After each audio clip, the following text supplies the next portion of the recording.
Welcome friends, new একটি recipe নিয়ে আমি চলে এসেছি। আজকে রেসিপি বানাবো মাখানা চিলা। মা তো খেয়ে বলে দিয়েছে টেস্টি হয়েছে। এবার দেখি কিভাবে এই রেসিপিটি বানাবো। ফার্স্টে লাগছে আমার 2 কাপ মতো মাখানা। গ্রাইন্ড করে ওতে অ্যাড করুন 1 কাপ সুজি। এই দুটোকে আবার একসাথে গ্রাইন্ড করতে হবে। এরপর এই মিক্সচারটি ভালো করে মেশাতে হবে একটু জল দিয়ে।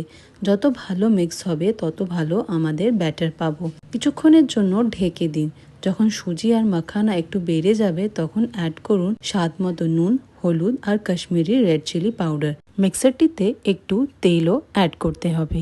এবার একটি প্যানে অল্প জল ছিটিয়ে প্যানটা পরিষ্কার করে একটু হালকা তেল ব্রাশ করে ব্যাটারটি চিলার মাপের মতো করে ঢেলে একটু ছেড়ে দিন। 2 সাইড ভালো করে কুক হয়ে গেলে ওতে একটু পেঁয়াজ কুচি, ক্যাপসিকাম কুচি আর একটু চিজ দিতে হবে। এবার চিজ মেল্ট হলে এক সাইড ফোল্ড করে নামিয়ে সার্ভ করুন গরম গরম।